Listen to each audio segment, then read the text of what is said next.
आप देख रहे हैं देश लाइव, देश की आवाज। आदाब, नमस्कार, सत श्री अकाल। मैं सहल कुरैशी, देश लाइव में आपका स्वागत है। बिल्किस बानो 2002 से ये जिन निकला था बाहर और उसके बाद सजा हुई 11 दोषियों को, और जो सजा हुई थी वो आजीवन कारावास, यानी कि पूरी जिंदगी उन्हें कारावास यानी कि जेल में रहना होगा।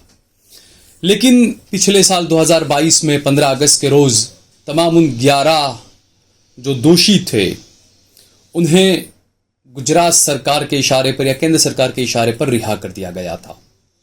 अब सुप्रीम कोर्ट ने गुजरात सरकार को फटकार लगाई है और गुजरात सरकार से इस पूरे मामले का ब्यौरा मांगा है। और सुप्रीम कोर्ट ने कहा है कि 18 अप्रैल को जो सुनवाई होनी है, जस्टिस के.एम. जोसेफ की बेंच इसमें सुनवाई करने वाली है इस मामले में। और कोर्ट ने कहा है, सुप्रीम कोर्ट ने कहा है कि पूरा जो ब्यौरा और रिहाई के तमाम कागजात वो जो है वो कोर्ट में पेश किए जाएं और गुजरात सरकार तैयार रहे। आपको बता दें कि जब ये रिहाई हुई थी उस वक्त कोई ऐसा व्यक्ति नहीं था जिसके पास में कोर्ट का ऑर्डर मौजूद हो, या जो नोटिफिकेशन जारी किया गया या जो ऑर्डर जहां से भी आया कि भाई इन्हें रिहाई की जा रही है इन लोगों की, उसका ऑर्डर किसी के पास में नहीं था। और इसी मामले को लेकर ये पूरा बखेड़ा खड़ा हुआ था। कई लोगों ने सवाल उठाए कि आखिरकार रिहाई कैसे कर दी उन लोगों की रिहाई जिन्होंने बलात्कार किया बिल्किस बानो का, जिन्होंने बिल्किस बानो के परिवार के कई लोगों की हत्या कर दी, जिन लोगों ने बिल्किस बानो के 6 महीने के बेटे को, बच्चे को पटक पटक कर मार दिया। इस मामले के अंदर अब एक और खुलासा यह हुआ है कि जो आरोपी थे उनमें से एक आरोपी है शैलेश भट्ट, जो हत्या का उस पर आरोप था, जो दोषी है, हत्या का दोषी और बलात्कार का दोषी शैलेश भट्ट गुजरात सरकार के एक सरकारी कार्यक्रम में स्टेज पर बैठा हुआ नजर आया बीजेपी के सांसदों के साथ, और उसके साथ में बीजेपी के विधायक भी मौजूद थे।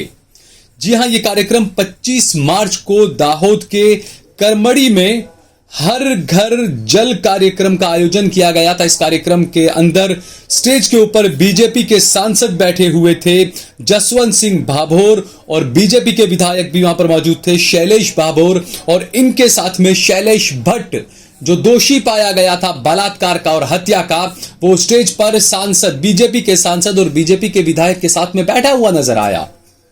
अब आप सोचिए कि एक जिस पर हत्या का आरोप लगा हो, जो दोषी पाया गया हो हत्या के अंदर, बलात्कार के अंदर, जिससे उम्र कैद की सजा दी गई हो, वो व्यक्ति, और उसके बाद में सरकार ने किस तरीके से उसको रिहा कर दिया, 15 अगस्त में आजाद कर दिया उसको, वो व्यक्ति बीजेपी के सांसद और बीजेपी के विधायक के साथ, और खास बात यह कि राज्य सरकार के कार्यक्रम में स्टेज पर बैठा हुआ नजर आया। तो आखिरकार समाज में ये क्या मैसेज देना चाहते हैं आप एक तरफ बात करते हैं बेटी पढ़ाओ बेटी बचाओ, और दूसरी तरफ ऐसे जो लोग हैं जो दोषी साबित हुए हैं बलात्कार और हत्या के, वो लोग आपके सांसदों के साथ में आपकी सरकार के कार्यक्रम के अंदर स्टेज पर बैठते हैं। क्या मैसेज देना चाहते हैं? क्योंकि डर और भय जो होता है वो बड़ा खतरनाक होता है। मैं खुद अभी द्वारका गया, वहां के लोग बोलने के लिए तैयार नहीं थे, कुछ बोलना नहीं चाहते थे। वो कहते थे हमारा बचा कुचावा भी सारा तोड़ दिया जाएगा, इसलिए हम कुछ बोलेंगे नहीं। तो ये जो डर होता है ना, अब जब एक जिस पर आरोप लगा था, जिस पर आरोप साबित हो गया, वो दोषी हुआ, उसको उम्र कैद की सजा हो गई, ऐसा व्यक्ति अगर स्टेज पर बैठता है और जब वो वापस अपने गांव में लौटेगा तो उसका दबदबा कैसा होगा कि बीजेपी सांसद के साथ इसका उठना बैठना है, बीजेपी विधायक के साथ इसके साथ उठना बैठना है। ऐसा व्यक्ति अगर किसी के साथ कुछ गलत करेगा भी तो कोई उसके खिलाफ आवाज नहीं उठाएगा, क्योंकि सबको डर लगेगा ये साहब तो सरकारी कार्यक्रमों में स्टेज पर बैठते हैं, बीजेपी के सांसदों के साथ बैठते हैं, बीजेपी के विधायकों के साथ बैठते हैं, तो हमें तो डर लगता है हम उनके खिलाफ कुछ बोलेंगे नहीं। ये होता है, इस तरह की धारणा होती है लोगों में, और खासकर जो गांव के दूर दराज गांवों के जो इलाके होते हैं वहां पर यही होता है, इसी तरह का डर होता है।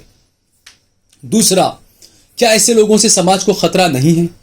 द्वारका में आपने सैकड़ों मुसलमानों के मकानों को जमींदोज कर दिया अतिक्रमण के नाम पर, और कहा कि सुरक्षा के नाम पर खतरा है ये लोग। हुआ कुछ नहीं था, बस सरकार को लगा के खतरा है, उन्होंने कुछ किया नहीं था। एक उसमें से पकड़ाया था ड्रग्स के मामले में, उसको 2 साल से वो जेल में बंद है। उसके अलावा किसी के ऊपर कोई ऐसा केस या कुछ ऐसा गंभीर कुछ ऐसा नहीं था कि जिससे ये साबित हो कि वो खतरा है सुरक्षा के लिए। लेकिन सरकार को ऐसा लगा कि वो खतरा है, सरकार ने गुजरात हाईकोर्ट में एफिडेविट कर दी और उनके मकान तोड़ दिए गए। तो यहां पर तो यह व्यक्ति है जिसने बलात्कार किया, जिसने हत्या की, जिसको उम्र कैद की सजा हुई, क्या इससे खतरा नहीं है? दूसरे लोगों से सरकार को खतरा नजर आता है। ऐसा व्यक्ति, बलात्कारी, हत्यारा, सरकार के, बीजेपी के सरकार के कार्यक्रम में बीजेपी के सांसद और बीजेपी के विधायक के साथ स्टेज पर बैठता है, उससे कोई खतरा नजर नहीं आता। बड़ा अजीब है ये अपने आप में। और बुलडोजर बार बार याद आता है लोगों को। यहां पर किसी को बुलडोजर याद आएगा? और दूसरा, अगर कोई मुस्लिम व्यक्ति होता है, अगर उसका किसी दंगे में या किसी ऐसे मामले में किसी आरोपी के साथ में अगर वो नजर आ जाए, आप सोचिए, तसव्वुर करके देखिए कि यहां पर बीजेपी के जो सांसद हैं जसवंत सिंह भाभोर और बीजेपी के जो विधायक हैं शैलेश भाभोर, इनकी जगह पर अगर कोई कांग्रेस का विधायक और सांसद होता और वो अगर किसी दंगे के से किसी आरोपी के साथ में उसकी तस्वीर आ जाती स्टेज पर बैठे हुए, तो बीजेपी क्या नहीं करती? गोदी मीडिया उस विधायक और सांसद का इस्तीफा तक मांग लेते। लेकिन इस खबर के लिए गोदी मीडिया खामोश, कोई कुछ बोलने के लिए तैयार नहीं है, कोई कुछ नहीं बोलेगा। किसी की हिम्मत नहीं होती कि सांसद से, इस विधायक से और बीजेपी की सरकार से, राज्य सरकार से जवाब मांगे कि आखिरकार वहां पर ये दोषी क्या कर रहा था। भले उसको गुजरात सरकार ने रिहा कर दिया, लेकिन इतने सब उसके ऊपर केस थे और बताया जाता है कि उसके बाद भी एक नहीं कई सारे मामले इनके ऊपर तो थे ना। बहरहाल अब 18 अप्रैल को जब सुप्रीम कोर्ट इस मामले की सुनवाई करेगी तो यकीनन यह मामला भी सामने आना चाहिए कि बीजेपी के नेताओं के साथ में दोषियों का कितना करीबी रिश्ता है।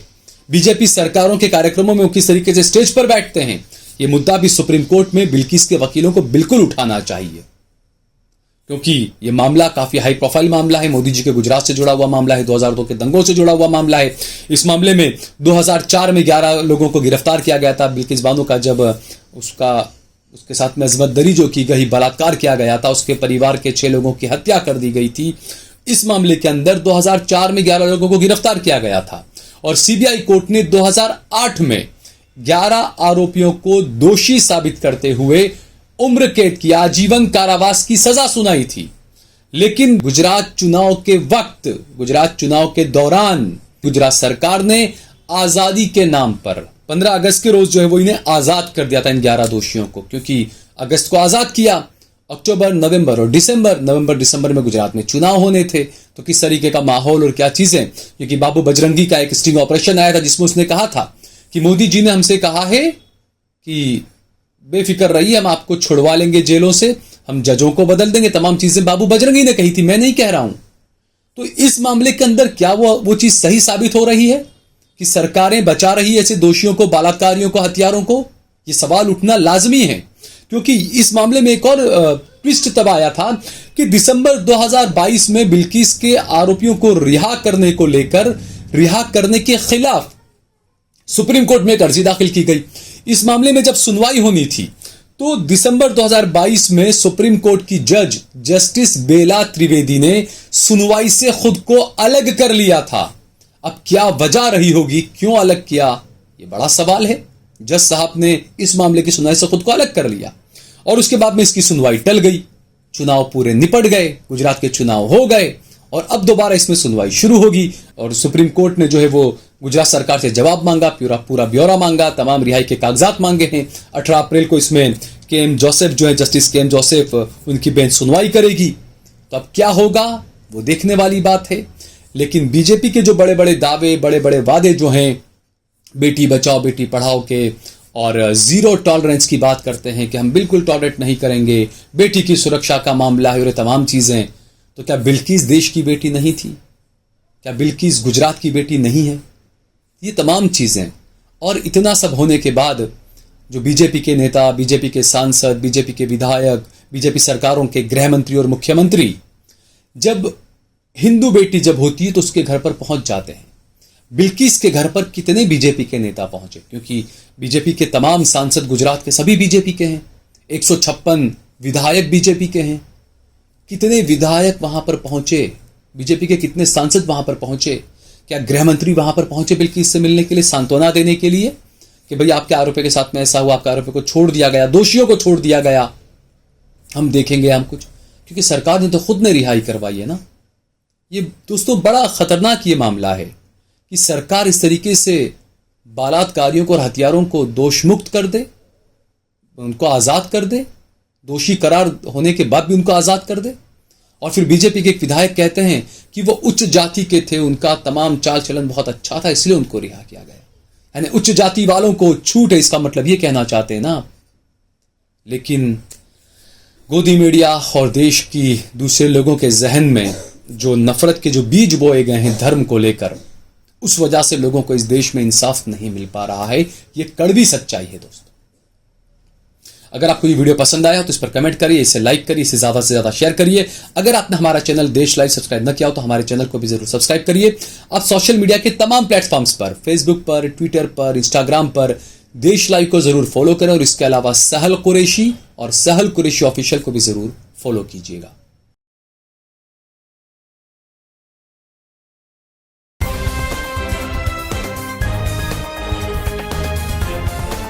देश और दुनिया की तमाम छोटी और बड़ी खबरों के लिए हमारे चैनल को सब्सक्राइब करना न भूलें और बेल का बटन जरूर दबाएं।